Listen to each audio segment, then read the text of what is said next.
Bonjour à tous, rebonjour à tous. Donc, on va reprendre les discussions et les présentations par Christine HENNEBERT qui travaille au CEA et qui nous parlera, qui va nous faire une présentation sur son projet européen. Donc, Christine, c'est à toi. Merci. Je vais commencer par partager mon écran.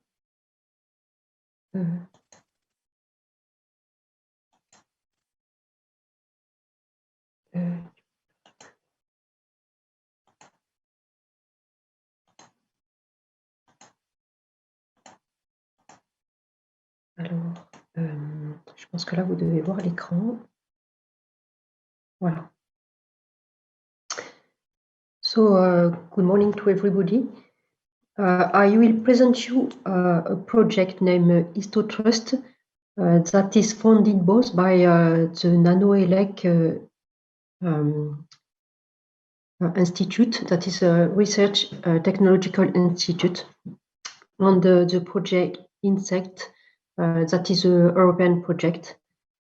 And the goal of HistoTrust is to build an attestation scheme based on the Ethereum blockchain that is able to attest a data history generated by autonomous devices in a context of multi-stakeholders. So here is a use case. So we're in the factory. And in a factory, in a production line, many autonomous devices will cooperate in order to build, to assemble a product. Here we take the example of a car. It may be another product. And so we will have automate, it may be smart robots or cyber-physical systems that embed some API, some intelligence, or a lot of feature, but they will command actuators that will operate on the product. This automate may belong to stakeholders who are suppliers that in fact are not present in the factory. They will build the product in their office, at their home, and they will deliver a product to a client, and the product will run in a factory. So the problem is this one. When there is an incident, for example, the car is scratched, that involve a lot of cost. The question is who is accountable and who must support the cost. In the context of multi-stakeholders, this question may be difficult to solve because the supplier of the automate are not present in the factory. The client is present. Also, operators may be present, and the data that are produced, that are digital, may be tampered, but where, in what device, and by who, this is a question that is open when there are no proofs. So the goal of the project is to bring trust and proofs in order to protect the business of all the stakeholders who cooperate in a production line in order to make proofs share between them, and to build trust and to build some feature in order to cooperate, and to if it is possible, they will need lawyer in case of incident, but to go to the lawyer as late as possible. So here is a picture of the situation. So we will have many stakeholders. Here on the top, we see the suppliers who will provide cyber-physical system, machine, cars, or it may be IoT also, sensor actuators. But all these devices will participate together to a goal that is to build a product or to do a task. But the suppliers, once they have delivered the product, are not present in the factory on the field, on the area. Other suppliers are physically present. We can have the operators. It may be also many kind of people, but on the manager, that is the client. And in fact, in big factory, this client generally have the administrator rights on the product of the suppliers. This is a very big difficulty in case of a litige, of an incident. On the third category of stakeholders, of people, is the one who will verify that, who will audit the system if it is needed to resolve conflict. They may be lawyer or also insurance experts. And these people need means to be able to find the problem, where is the problem, and who is involved and who is accountable. And without means, they cannot do concretely this job. So here is our problematic. In an automate, there is a lot of informatic code on the hardware, and now there is often intelligence artificial. So the decision that will command the actuators will be driven by an intelligent code, or a decision code, in fact, who will take decision to make the digital command. And in input, we will have human decision that may pilot the decision, in fact, learning, and also sensor, IoT sensor that will collect data that are bring in input of the system. And as output, we will have the digital command to the actuators, but also logs. The command may be written in the logs or not. It will depend of the decision of the suppliers, in fact. And there is also output to predictive maintenance. And so when there is a problem in the output, in fact, in our example, in the digital command that make a task on the assembly line, here the car is scratch, for example. The questions are who is the device owner that is accountable for this problem? What are the devices involved? And the historic of the data, is there authentic? So we will address these questions by the technology, by providing a solution to answers to this problematic. Okay, I will show you the hacker profile that we consider in our project. So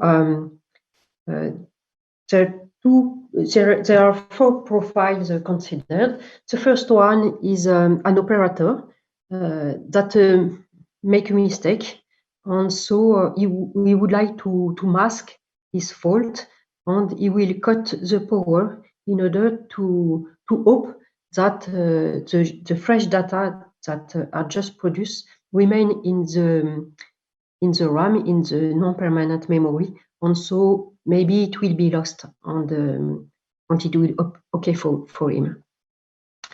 The second profile of hacker is the client. This one has the admin rights, so he is able to tamper, falsify the logs on the devices in order to mask a problem, and eventually he can bring the fault to another stakeholder of the ecosystems. The third profile of hacker is the supplier. This one may have a VPN or an access to his devices, his remote devices, to exfiltrate his own data, and so he may tamper the data on his cloud, on his own servers, in order to mask a possible fault that may involve him. And the last profile of hacker is a remote hacker, maybe a concurrent, that is able to inject a malware on the device, and this malware will generate fake data, and so may cause a problem which is not the fault of the supplier or of the device owner. So we consider these requirements. The first one is the confidentiality of the data produced. That should remain managed by the owner. So they must not be shared between the stakeholders. The second one is the persistency of the data. This one should not be removed from a device or from a cloud. Here, the requirement is that each owner is responsible for the persistency of his data and must be able to provide all the data produced without removal. The tamper resistance is that the data history should not be tampered, and it must also remain ordered. The authentication, the data issued from the device should be authenticable. So in our design, we make the hypothesis that all the stakeholders should be able to authenticate the issuer of the data, but not the data itself. And the verifiability, this is the biggest point, I think, in the blockchain environment. When we consider confidential data, we consider in this point that all the stakeholders should be able to verify the correctness of the data, even of the data of the others.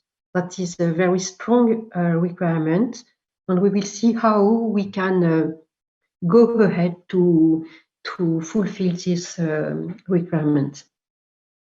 So the goal is to build trust between the stakeholders in a context of there is a priori no trust between them, and each of them will have the goal to protect his business. This trust should be bring by design in order to reduce the need of a third party. So we'll have a look to the solution of the state of the art. Here I just choose 3 of them that are SGX log, mlog, and graph chains.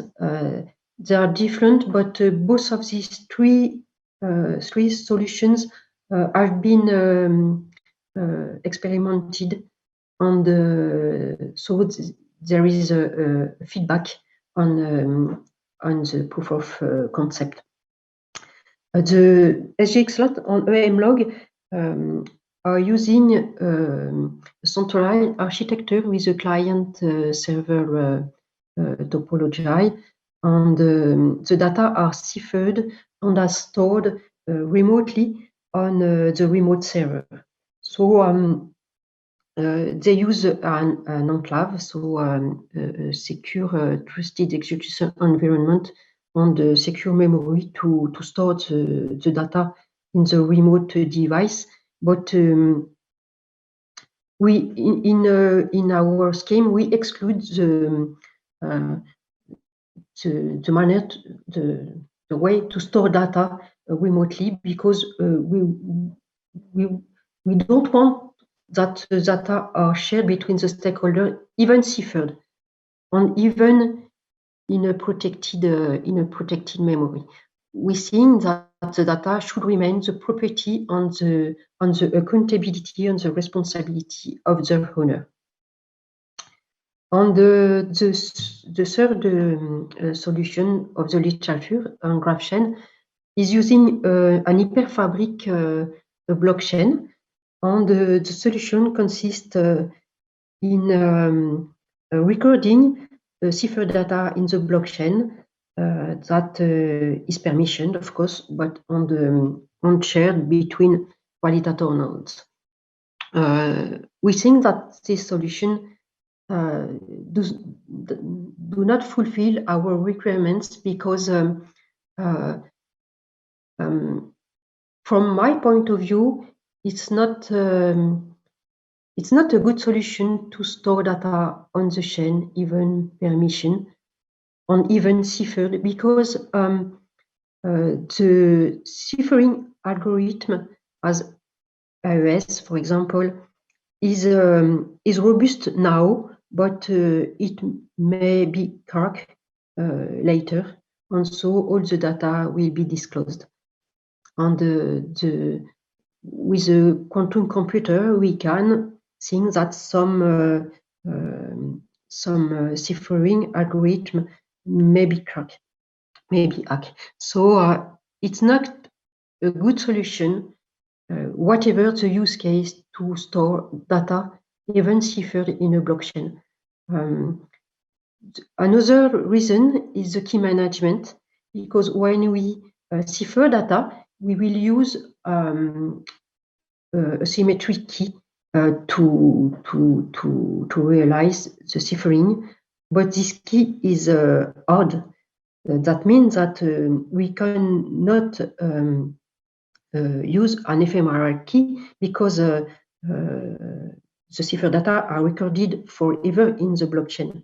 So when we would like to allow a pair of someone to consult, to audit the data, we must give him the symmetric key in order to enable him to decipher the data.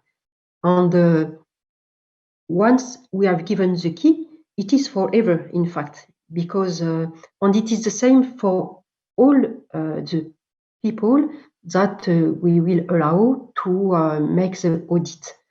So it's not really agile, and for me, it's not a tangible solution.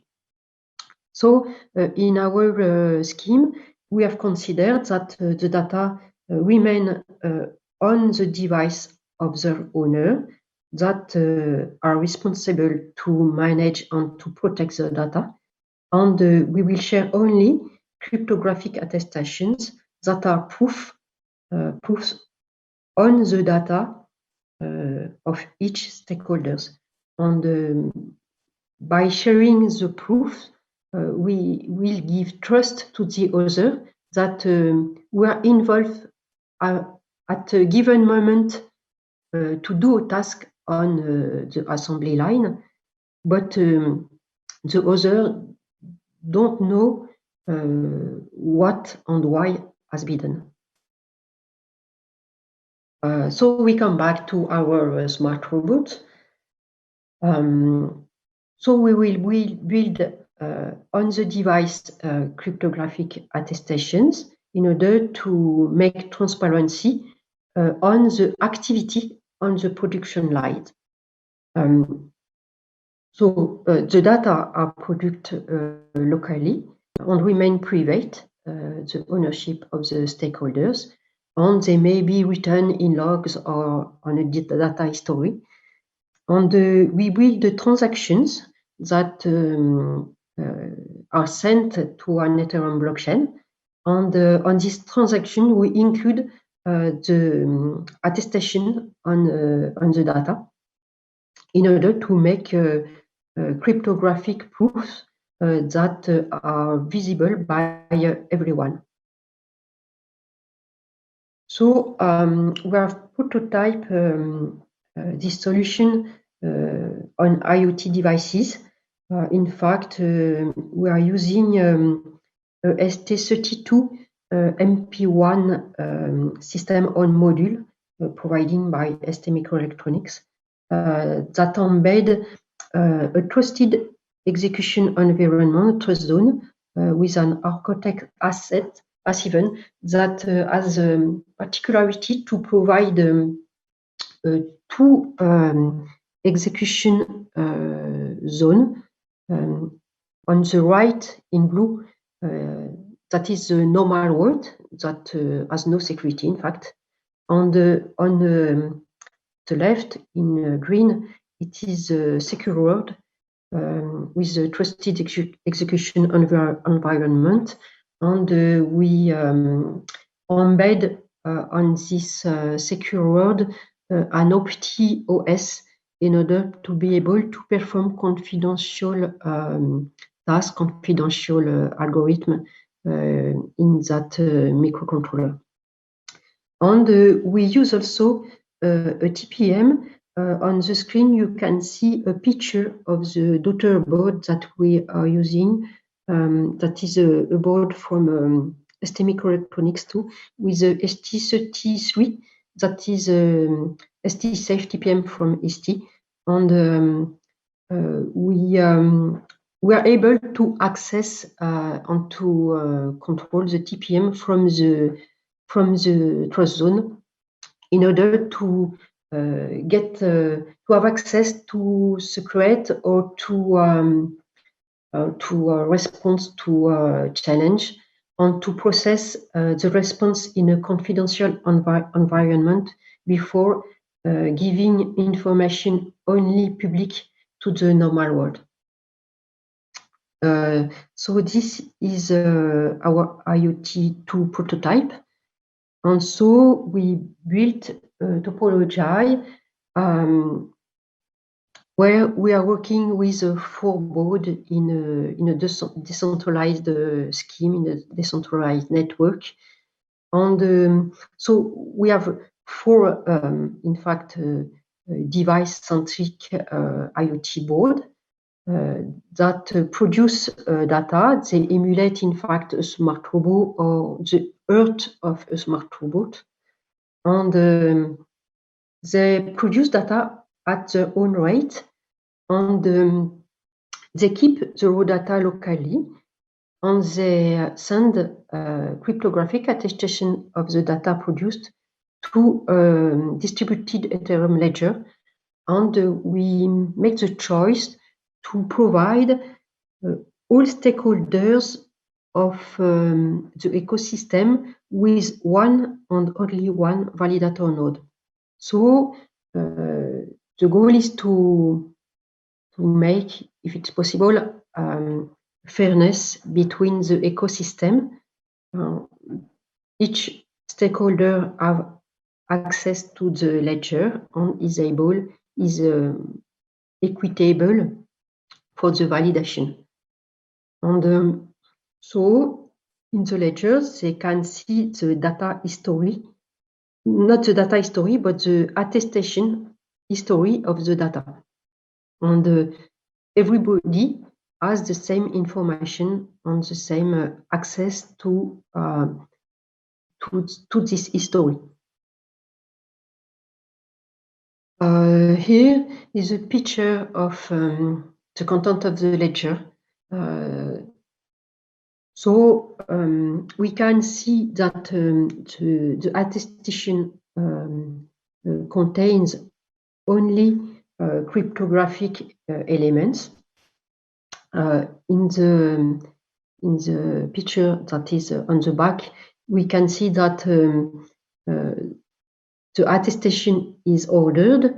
There will be a timestamp, persistent, temporal resistant, and there is in blue here the account address of the device issuer that authenticate, in fact, the device that make an action at a given time.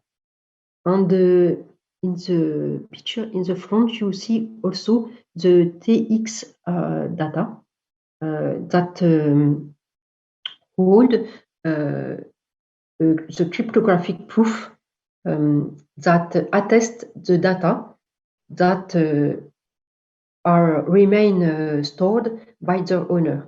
So this is an element that enables the verification later, because the verifier will have access to the ledger and so to all the proof from all the devices, from all the stakeholders. And if it is an authority, if he is an authority, he may ask a given stakeholder to provide him the raw data that corresponds to this cryptographic proof. And the data should be complete and correct. So that is another view to explain how can we lead the verification. So in the left, you can see the root of distributed data attestation. So each IoT will produce its own data. Only the attestation are sent to the ledger, and the data in the left remain locally on the device. In the right part of the picture, each stakeholder have a validator node and a copy of the ledger, so everyone is able to see and to have access to the cryptographic attestation. And the verification may be done even by a third party. It may be an insurance expert or a lawyer. In this case, they will ask a given stakeholder to provide him the raw data, and with the access to the ledger, he can check that that everything is correct, and they can find if there is a problem, a defect, or some data that have been removed. Another way to enable the verification by all is in progress in our laboratory. And the goal is this one. It is if we are able to provide a trusted application that performing the verification is a trust zone, we are able to access the raw data via a secure channel, and the deciphering will be done in a secure component in a trust zone, and only the report will be shared with the ecosystem of stakeholders. By this way, no data are revealed, and we do not need third party to do the verification. Okay, thank you. I will answer your question. Thank you, Christine. So we'll ask if there are questions in the room in Nice? Yes. So Marta Balatouré. Hello, thank you for this presentation. It was very interesting. I'm working on trust and blockchain, and I'm just wondering, when we talk about trust by design, we are just talking about one determinant of trust between stakeholders. So do you believe that the blockchain will help stakeholders to trust each other, or at some point the trust between organization or between users will be essential?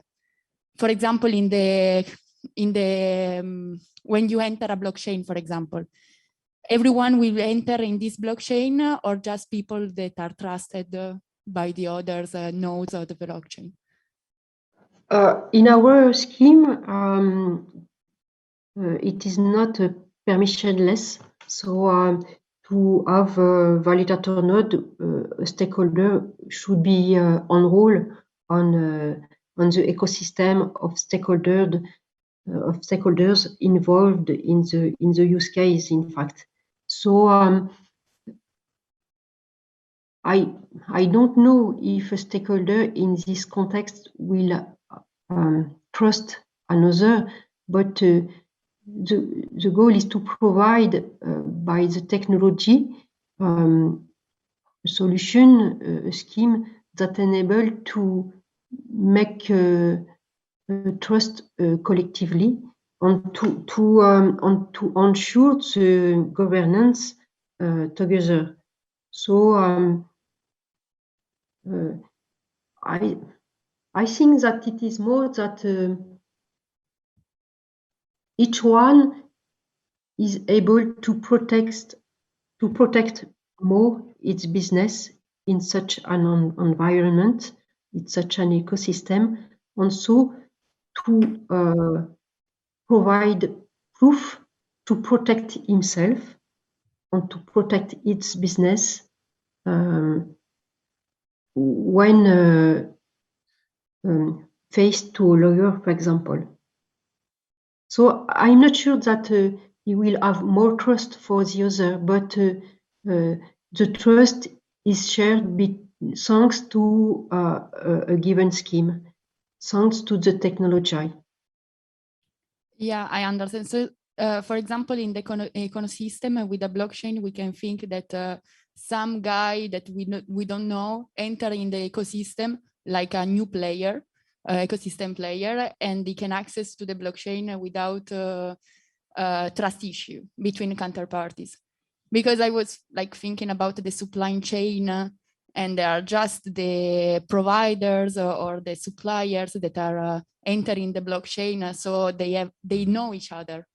So there is a trust relationship at the moment of the creation of the blockchain. Yes, in fact, in our use case, there is a real contract that are seen before accessing to the technology and before owning a node or before accessing to the lecture. The question is more, what is it possible to relay the need of a lawyer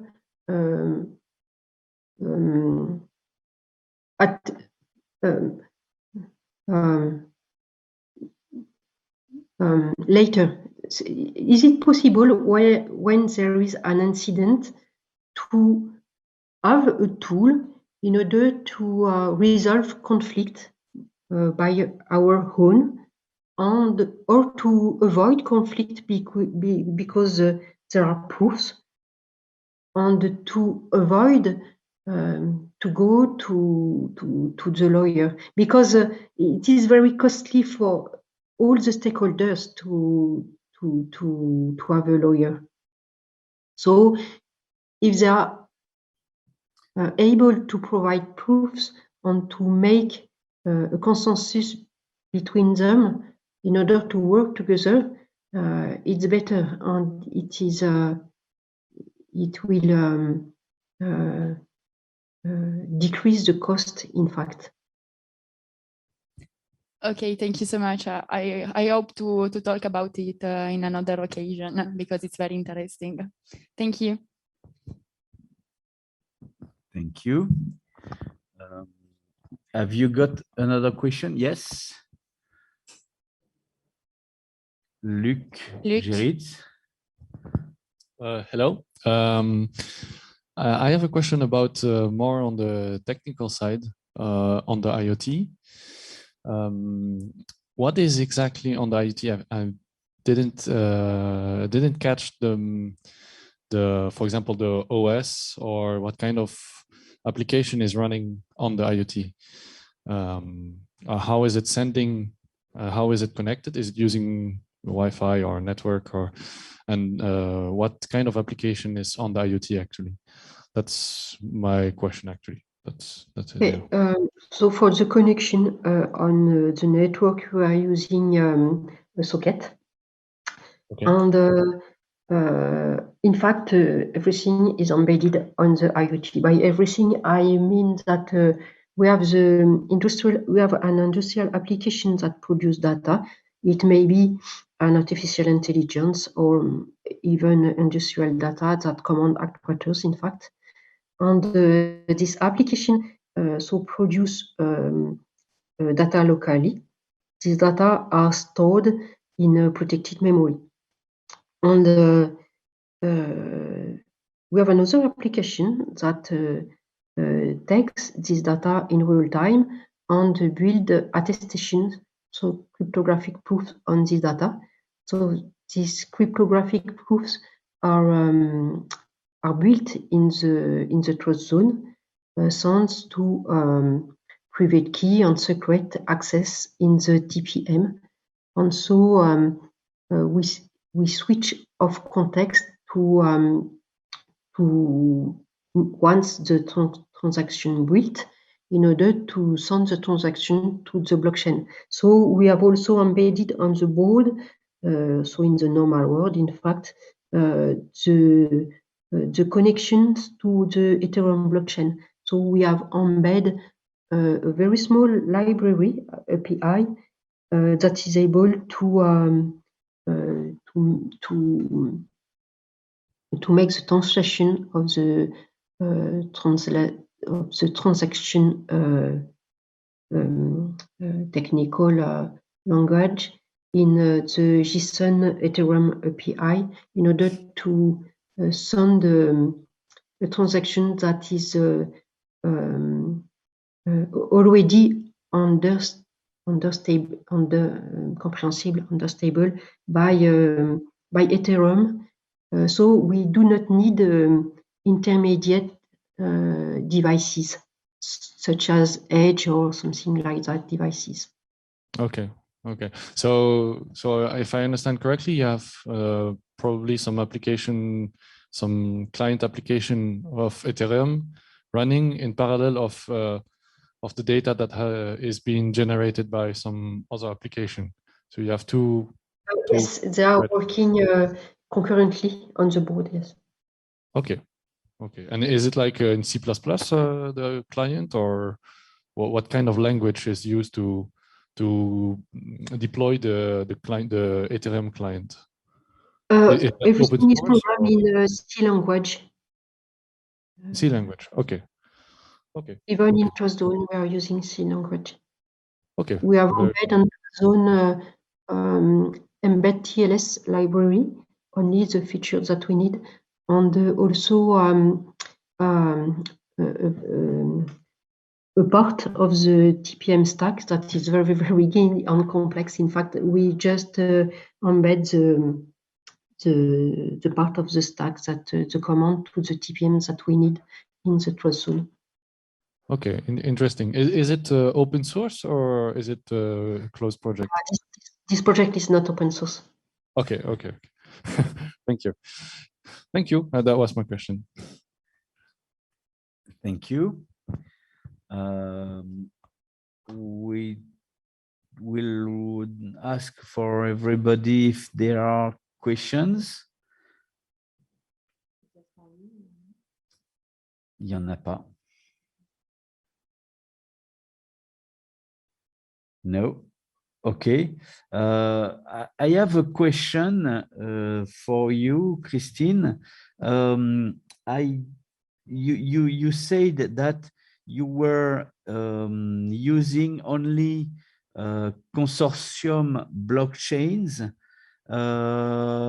or probably I have a wrong interpretation of what you said, but the problem is that those the stakeholders are responsible for mining all the transactions that are on the Ethereum blockchain, or does they mine only the local IoTs transactions? Okay, this is a proof of concept. So it is with the TRL 3, for example. In our prototype that is local, in fact, we made the choice to provide each stakeholder with a validator node in a consortium blockchain. In fact, we are using Go Ethereum, so Get, to provide a local distributed ledger, and so only the transaction coming from these devices are mine. Why is this such? In fact, we can send transaction to the mainnet of Ethereum because it will manage by a smart contract, and the smart contract is delimited, and there is no private information, and it will work in the same way. But the question for the deployment is that in a factory, there is generally two networks that communicate with a very strong proxy and security. That is the information system that communicates with outside, and the manufacturing network that do not communicate with outside. And so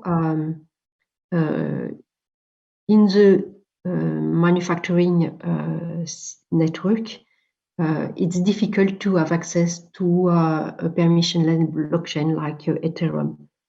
Okay. So a way to resolve this problem is to provide the stakeholder with a node that is in the factory, in fact, and remain in the manufacturing network, and have no access to outside too.